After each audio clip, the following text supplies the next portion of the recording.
Okay, yes, we're live. Hello, everyone watching. Thank you all for joining, and welcome to this week's Product People event. Before starting, please remember that you can watch the stream on YouTube, LinkedIn, Facebook, and Twitch. And also, we'll be recording this talk, and you can share it afterwards through our YouTube channel. We will also have a Slido running for you to give us some insights and ask questions directly to the speaker. So you can open this up and keep it running in the background and ask questions later on.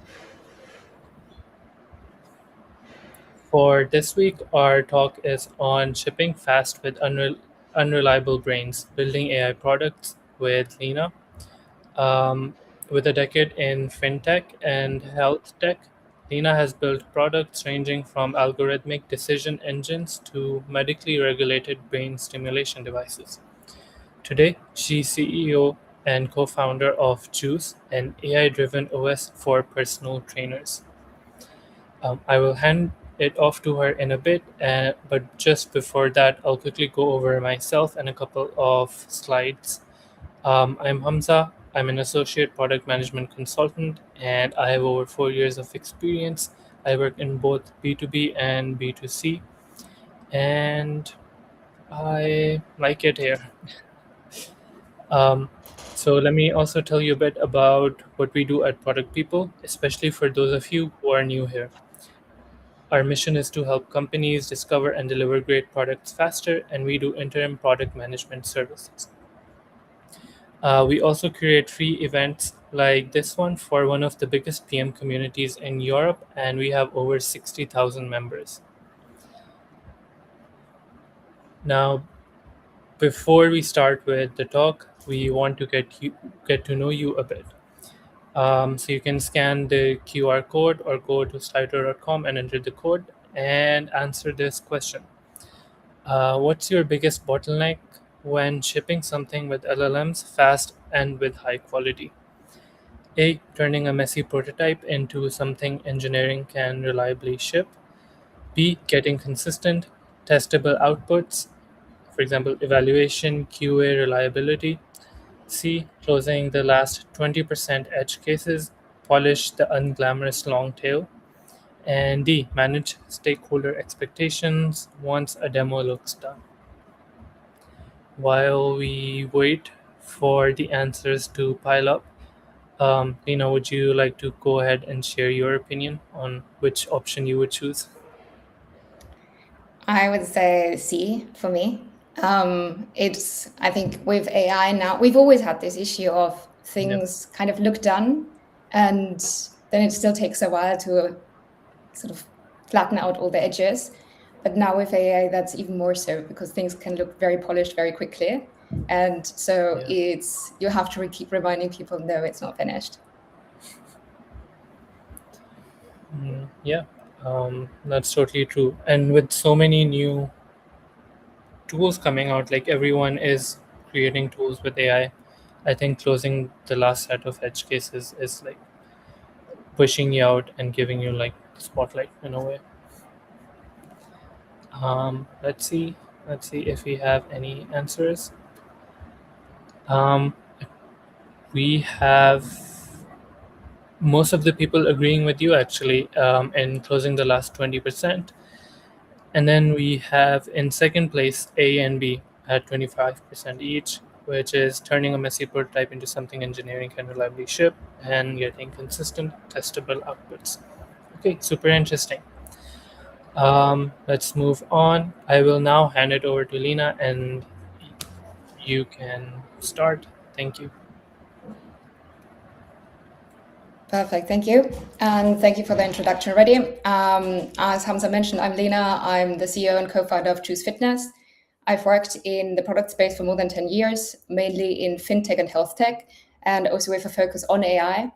And now I'm building Juice Fitness, and I find it really interesting sort of how different people and different companies work with AI. And this is the topic of today's work. I'm going to talk a bit about how I and the team work with AI and I want to acknowledge from the very get-go, not all of how I work is implementable for everybody who's listening today. Depending on the company you're in, you have different limitations. Maybe you're restricted on the tools you can use or the regulatory environment. And we, in this sense, have a very easy situation. We're 3 co-founders. From the get-go, we said we want to be very AI forward and essentially use the capabilities of AI to extend and enhance our capabilities and capacities. So with that being said, what I'm going to go through is first how I'm currently working with AI, what breaks in the process, where I think the PM role concentrates, and then last but not least, staying sharp with these never-ending changes. So one thing I've learned across the past year is that the most important thing really is teaching the AI tool you use who you are. So this doesn't need to be Claude, which is my current tool of choice. But no matter what you use, it's really important that it understands the context of who you are and what you're doing. In my case, when I set this up, I really put up a lot of effort in placing context investment.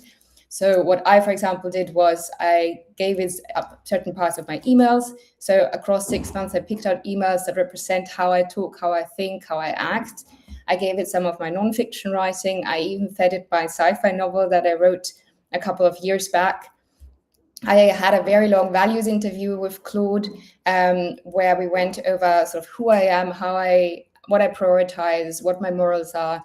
And I also created different tone of voice skills that, depending on which language I write in, who I'm talking to, matches my tone of voice. And last but not least, I have a set of standing instructions. For me, the most important things are always to be very action biased, and I want to avoid any sycophantic behavior. This is something that I still hear very often that people struggle with, where they say, okay, the AI tool they use just says yes, yes, yes, and doesn't push back much.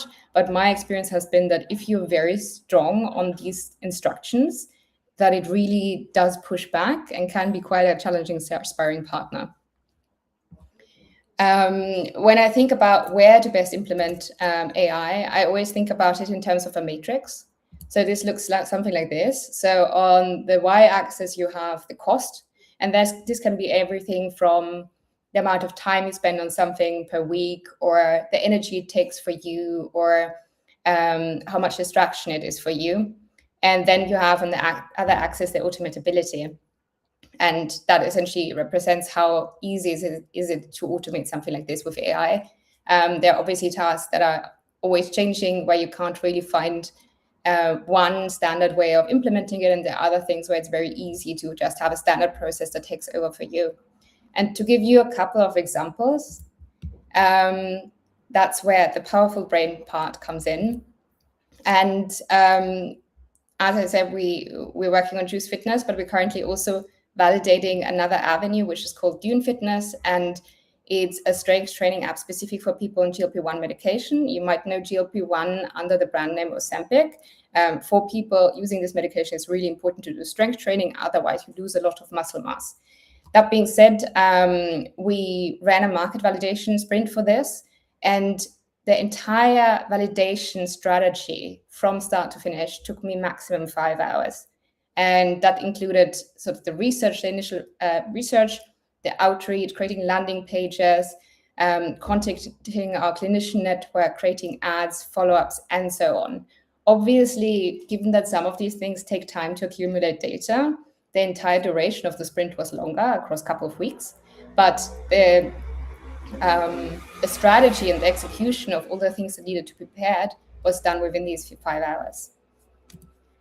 Another example is my personal pet peeve, emails. I'm not very fond of replying emails, and I find that they take up a lot of my time or energy. And so I created a Claude scheduler that drafts replies in my tone of voice. So it reads through my emails at regular intervals and then creates drafts already using the tone of voice skills I created. So it matches that with the recipient and how I talk and how it's learned that I communicate in emails, and then creates a draft that I read, maybe adjust, and then can send out. I think at this point, it saves me roughly 5 hours a week. It's not just something that makes me more efficient, but it's also something that can sometimes improve my quality of work. So at one point, I was talking to some potential partners, and I was in communication with two of the co-founders across multiple weeks. And they both at some point mentioned a priority that they had. And given that both of them talked about it, it was a very strong signal. But given that it was across such a long span of time, I missed that. Claude didn't. So it flagged that. And then I could actually, in the email, really respond to their core concern. And then my last example, and probably currently my favorite example, is the Claude Council. Again, this can be any AI tool. It doesn't need to be Claude. But I created an adapted version based on an idea of the LLM Council by Andre Karpathy, who used the setup of having different agents that debate each other. So how I now use this is that I've created these different advisors. So they have different profiles. One can be very negative and critical. One can be very future-oriented. Sometimes I add certain stakeholders that could be, for example, a potential partner, or that can be one of the user groups we're working with. And when I have a product question, I can send that out into this council, and the council debates. And at the end of that, I get a summary of the debate with the key points. And this is not something where I just accept it as fact, but it does really extend my capabilities of thinking, because I get this idea that I'm thinking about reviewed from different angles. And maybe there are things that I didn't have on my radar. Maybe there is like a even bigger way to think about this feature that I didn't think about. And maybe it can help me like figure out some blind spots that I didn't think about before. So this is something that I started working with a couple of months ago, and that I now use in all of the major product or also generally company decisions. And it really helps me think sharper.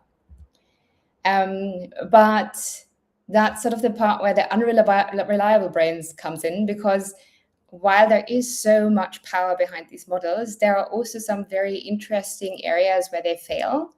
And the first one I experience quite often is that AI models still continuously get citations wrong. I work a lot with scientific sources, and still to this day, even if you feed it the citation, it often mixes it up, changes the authors, changes the date, something like that, invents a publication.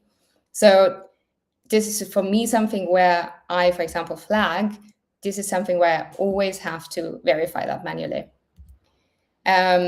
Even with science, where you would think that's something very established, where it has a lot of training data on, I every now and again have these moments where Claude makes a fundamental flaw. For example, being quite certain that like in a training model that a person is in a calorie deficit even though the weight is stable, which is something that is inconsistent with first principles. So it should not be an error that AI makes, but nonetheless it does.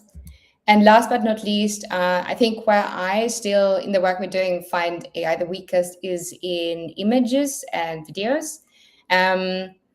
And so what I found is that when it comes to anatomy or to gym environments, which is a lot of the content we create based that we have a platform for personal trainers, that's where AI really struggles to create valuable output.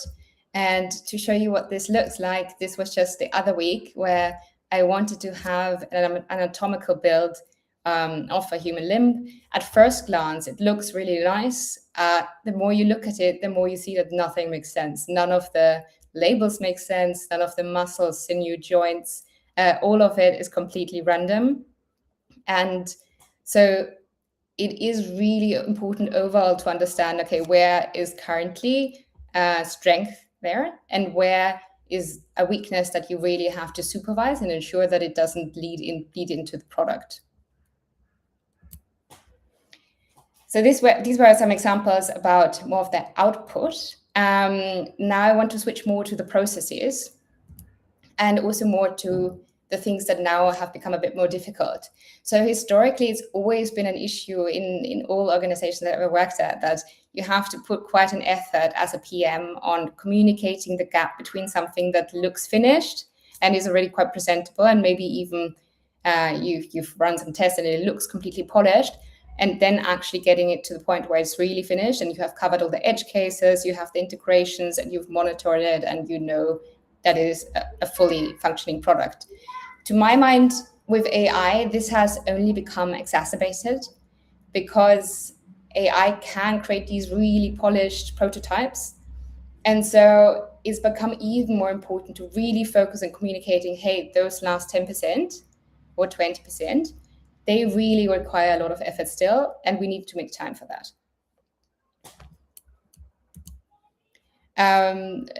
The other thing is that while kind of in the same vein, where you can get to a certain point very quickly, and then after a while, maybe the code becomes worse, or you just slow down the more complex the product becomes.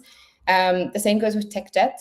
Last autumn, we had an issue where we were stuck with quite a bit of tech debt because we were sort of vibe coding parts of the product and then having parts of the product that were built specifically by their CTO or under the monitoring of the CTO.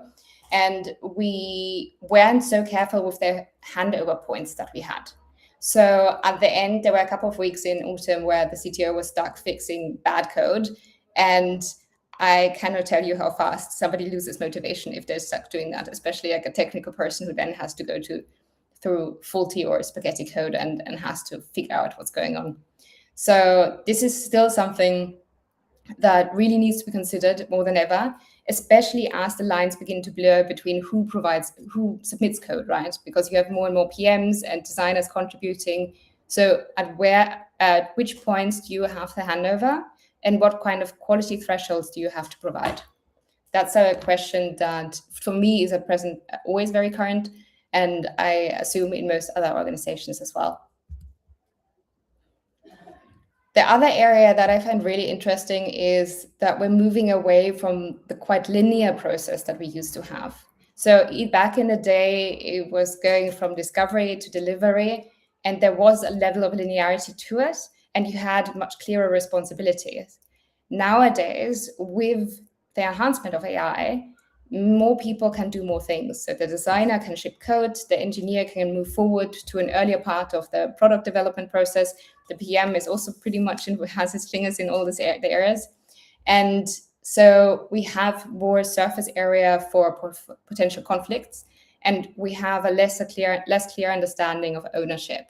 So this is something where I think as PMs, we really have to focus on how do we ensure that there is cohesion, that there's clear understanding of ownership and clear understanding of when do we have certain handover points within the team.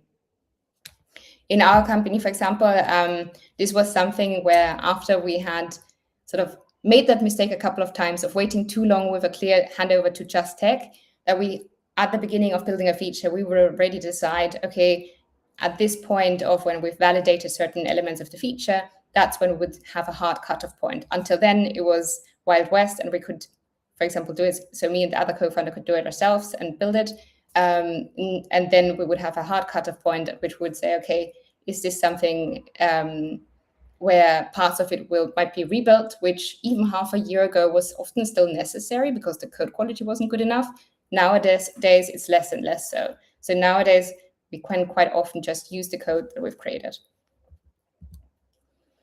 And the last part, and I mean, we saw from the poll that a lot of people are thinking about it this way, is that these demos or prototypes, they start feeling so good and real that it's really hard to ensure that everybody in the team understands, and especially up to the leadership level, that there still needs to be a lot of work put into the edge cases and the minor elements. So what I found works really well is sort of naming the gap, ensuring that from the get-go, people understand, okay, this feels done, but that doesn't mean it is done. Ensuring that you really protect those last 10% of work. So making it visible, ideally on the roadmap, on the plan, and also re-anchoring the timeline. So essentially the moment of the presentation is not the final point, but rather you then have to really fight for this last 10% that they have there that they get their time and that the team has time to work on that. Moving on to the question of how the PM job changes, I think what we're currently seeing is a move already away from creation as the main focus point. So over the last months or years, we saw that the AI tools give us as product managers the capability to really go deep into the creation process and build prototypes and dummies all ourselves or with the design team. However, I think now there's a new point of shift towards curation. And I don't mean that creation is less of an important part, not at all. It's super vital. However, we now see everybody can build something. There are a gazillion vibe-coded products out there. The question really is, what should you be building? What should you not be building? And as we're going to an area where the building, the coding itself becomes faster and faster and easier, it's going to be even more important to really figure out, okay, what is the thing we want to focus on and what is the thing we don't want to focus on. And also, as I had already mentioned, there is sort of a lesser linearity in the discovery and delivery process. And in many companies, you already see them breaking down larger teams into smaller teams to just enable them to work faster and more independently, given that they now can extend the capabilities that they have. So you no longer need a really large team to work on something, but you can have more granular teams of 2 to 3 people working on features. So one of the key roles in the PM role is going to be alignment. It's always been alignment. So that's not something new, but the pressure on alignment is going to be so much harder. If there are few people and the people working in parallel and they're working faster, then you really have to figure out, okay, how can you ensure that this works well and that doesn't create conflict? And last, going from product decisions to product cohesion. And it kind of ties back to what I just said before. When it becomes so easy to build things, there is this drive to build. But what you get if you just do that is a really convoluted product. And what people are looking for when they are browsing for a product is simplicity, is a clarity, is understanding, okay, what is this about? And there's a huge risk of just saying, okay, we now become somewhat of a feature factory because we can build things so quickly. So it's going to be even more important as a PM to stand out by bringing product cohesion, having a common narrative across the product, ensuring that only really the things that drive value are in there and all the clutter around it disappears. And that also means making the hard decisions around when is it time to sunset a feature. So for example, if you see that something that you've built doesn't perform, at which point does it disappear? Given that you have more capacity to build more and fast, this is even more vital than it's ever been.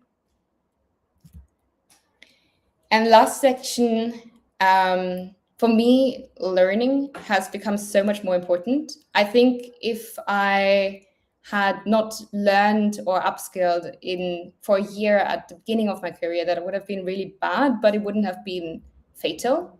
Nowadays, sometimes it feels like if you just sort of don't upskill or don't continue learning for a couple of weeks, you're already slipping away and losing speed. So it's never been more important to learn and be upskilled. And what I really advocate for is having a learning capacity within the team. So this could be something for going as far as even having it in the OKRs or having team meetings where you share learnings and what you're using and what you've learned across the past weeks. Because the cost of not learning has really gone up.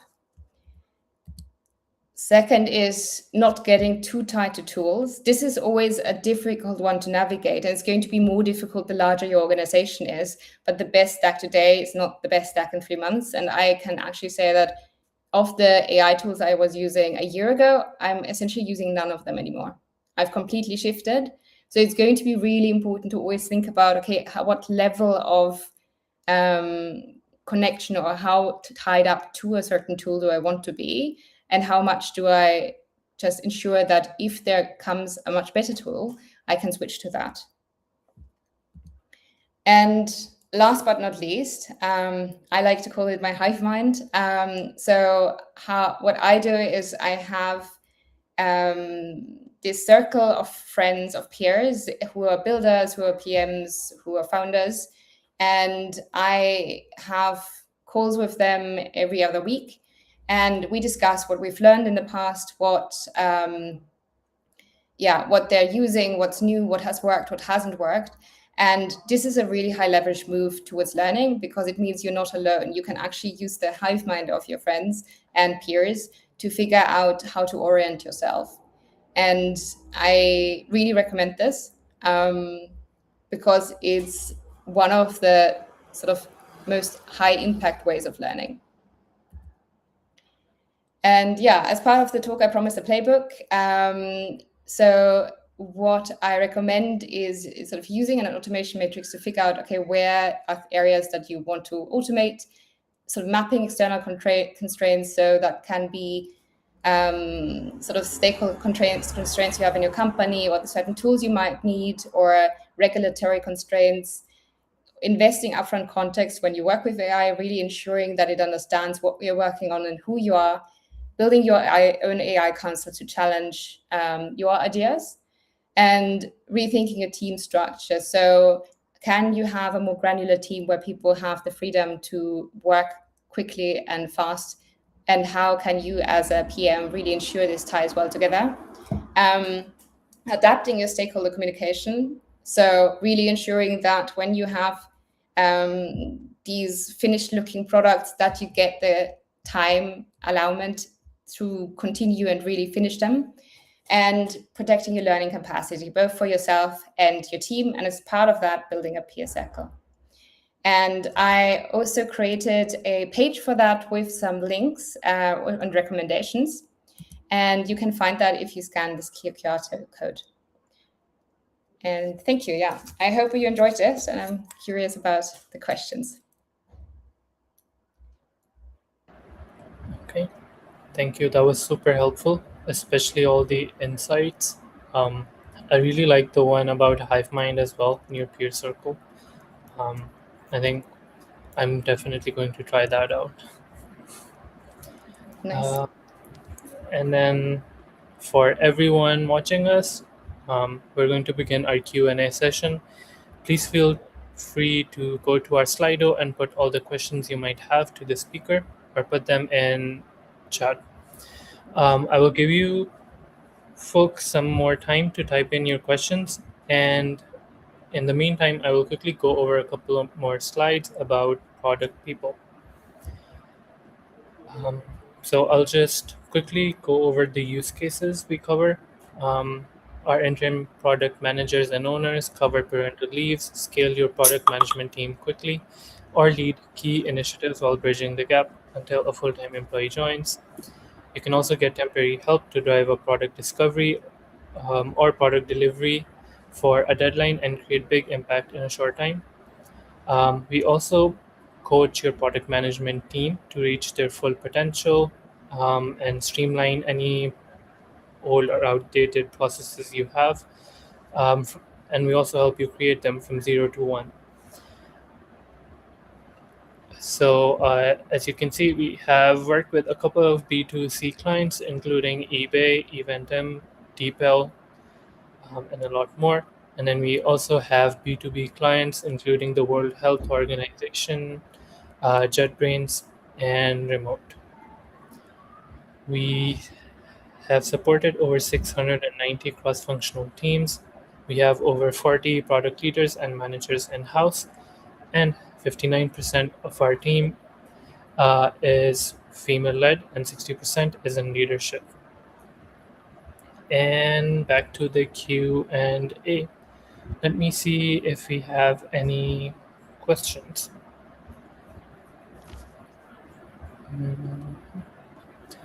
Okay, the first question has arrived. How do you know when to change AI tools?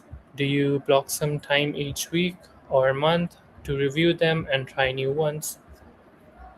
Yeah, this is a really good question, and I think one of the bigger challenges. And for me, it's something where it's I suppose it's connected to learning and review because I follow like a lot of newsletters. I have this peer circle. So for example, my change to Claude Code was based on some of my friends started switching to it, and it was more and more, and all of them were really impressed. And so um, after a while, I just decided, okay, I'm also making this switch, and then yeah, so it's mainly a sort of the grapevine of my peers, where if I hear like strong signals of somebody really being really excited about something, then I try it out myself and block some time for it. I found that there are different levels of how easy that is. Like sometimes it really requires you quite a lot of time to try out a tool, and you need to spend like half an afternoon to really understand the tool. Um, but I make sure to block that time and I do prioritize it. I think that's an important part because it does fall by the wayside very quickly. So for me, I really always have it at top of my mind. If there's something where I have like a strong signal from my network already that it's a good tool, then I move in that direction. Yeah, that was really helpful. Um, and then we have another similar question that I think your previous answer follows it, and that is how to keep up with the AI tools. There are so many new ones keep coming up. How do you decide on your stack? Yeah, it kind of goes in the same direction, but I do have something additional to add. Where especially around marketing tools, that was one where we really struggled and where we would plan it into our sprints. So we would say, okay, this is what we're looking for, this is what we require, and then we would have dedicated research time where we'd say, okay, this is now time dedicated to trying out certain tools, and we would have certain like mini demos that we wanted to accomplish. Then we would review the output and figure out, was it good enough. This was actually really important because at the time where, like, I think half a year ago, we were looking into this a lot for video generation, and we sort of we really needed to set a time limit for it because at some point it was like none of them are good enough right now. So this would then mean, okay, we pause it and say, okay, at present none of them pass the bar, and we might revisit this topic in a couple of months if we get an indicator that the quality of output has improved. Yeah. Okay. Thank you. Um, and we have another question that says, you mentioned you validated the market within 5 hours. What steps did you follow, and what would be your advice for new founders? Mhm. So just to clarify, I didn't do the market validation in 5 hours. I did all the strategy and the work around it. It still required a couple of weeks to collect data. So what we did is we did a classic landing page test with paid ads across social and classic Google ads. We contacted our clinician network because in that area, that would be one where clinicians are one of the referral channels to a product. And then, sort of, given that I also have a background as a personal trainer, I reached out to people in my network who are in that space to get a better understanding of it. And then, yeah, so this all was set up within 5 hours. And then we just ran the tests, let it accumulate data across a couple of weeks, and then had our end output. Okay, thank you. That's super insightful. Um, and let me quickly check if there are any more questions. Mm, I think we don't have any more. Um, but for anyone who's still watching, you can directly reach out to Lena as well. And you can also comment on our LinkedIn or YouTube live stream, and then we can check it out later as well. Um, Before ending, I'll just mention that Product People is hiring. You can scan the QR code on the left, and then we also have our own newsletter where you can receive inspiring product stories, which you can scan on the right. Next week, our live stream will be about how mature SaaS stays customer led with Laura. And then thank you for everyone joining. And then thank you, Lena, for such an insightful session. Um, and yeah, I think we are at time. Thanks, Hamza. Thank you. And goodbye, everyone.